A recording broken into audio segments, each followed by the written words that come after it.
निर्जला एकादशी, जिसे भीमसेनी एकादशी भी कहा जाता है, हिंदू धर्म की सबसे महान एकादशी मानी जाती है। यह ज्येष्ठ मास के शुक्ल पक्ष में आती है और इसका महत्व सभी एकादशियों में बढ़कर है। तो आइए सुनते हैं निर्जला एकादशी की व्रत कथा।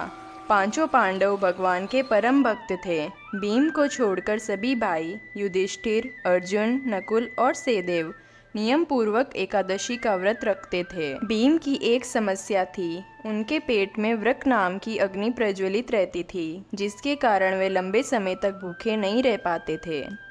भीम अपनी ये परेशानी के बारे में अपने भाइयों और माता कुंती से बात करते हैं।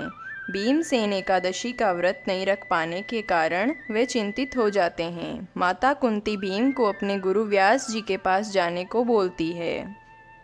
तभी भीम वेद व्यास जी के पास जाते हैं और उन्हें अपनी समस्या बताते हैं।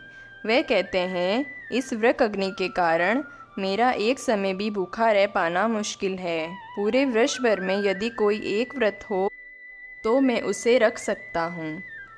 क्या कोई ऐसा व्रत है जिसके करने पर मुझे स्वर्ग की प्राप्ति हो जाए? ये बात सुनकर वेद व्यास जी कहते हैं, ज्येष्ठ मास के शुक्ल पक्ष में जो एकादशी आती है उसका नाम निर्जला है।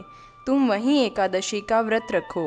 व्रत में स्नान और आचमन के सिवा जल वर्जित है। इस व्रत में भोजन और जल दोनों ही ग्रहण नहीं कर सकते। यदि निर्जला एकादशी के सूर्योदय से द्वादशी के सूर्योदय तक अगर कोई जल ग्रहण न करे तो उसे सारी एकादशियों के व्रत का फल प्राप्त हो जाता है।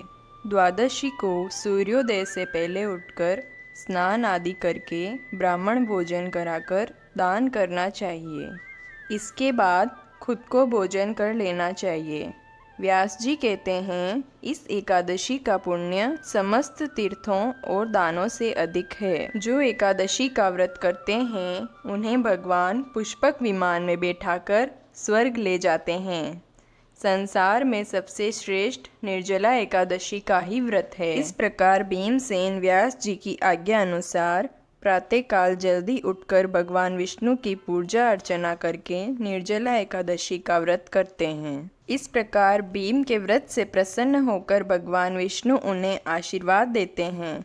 इसी कारण इस एकादशी को भीमसेनी या पांडव एकादशी भी कहा जाता है। निर्जला एकादशी का व्रत करने से पूर्व भगवान से प्रार्थना करें कि आज मैं निर्जला एकादशी का व्रत कर रहा हूँ। आपकी कृपा से मेरे सभी पाप नष्ट हो जाएं।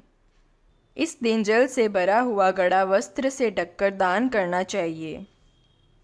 साथ ही छाता, पंखा और सूती वस्त्र दान करना उत्तम माना जाता है। जो मनुष्य श्रद्धापूर्वक इस कथा को पढ़ते या सुनते हैं उन्हें निश्चय ही स्वर्ग की प्राप्ति होती है। तो ये थी निर्जला एकादशी की व्रत कथा। आपको ये कथा कैसी लगी कमेंट बॉक्स में ज़रूर बताएं और हमारे चैनल को लाइक, शेयर और सब्सक्राइब करें।